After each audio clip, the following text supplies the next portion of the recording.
044.2009 God is dead, but he doesn't know it. Locken plays with Bobak category. Uncategorized tags. The true formula of atheism is not God is dead, even by basing the origin of the function of the father upon his murder. Freud predicts the father. The true formula of atheism is God is unconscious. 1. In order to properly understand this passage, one has to read it together with another thesis of Locken. These two dispersed statements should be treated as the pieces of a puzzle to be combined into one coherent proposition. It is only their interconnection plus the reference to the Freudian dream of the father who doesn't know that he is dead, that enables us to deploy Locken's basic thesis in its entirety.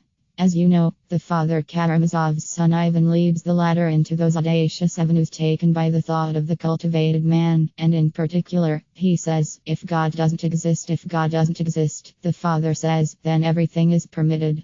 Quite evidently, a Navi notion, for we analysts know full well that if God doesn't exist, then nothing at all is permitted any longer. Neurotics prove that to us every day. 3.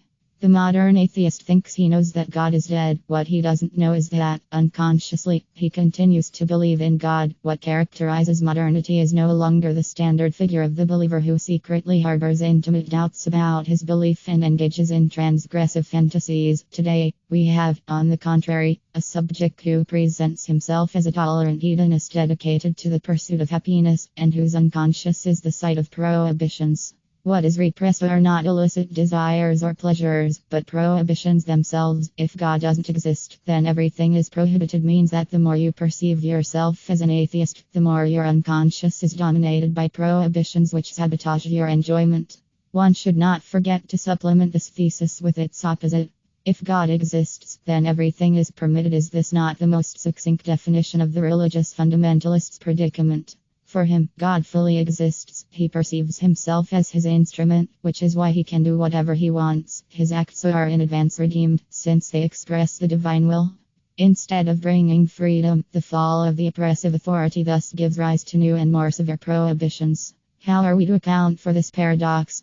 Think of the situation known to most of us from our youth. The unfortunate child who, on Sunday afternoon, has to visit his grandmother instead of being allowed to play with friends. The old-fashioned authoritarian father's message to the reluctant boy would have been, I don't care how you feel.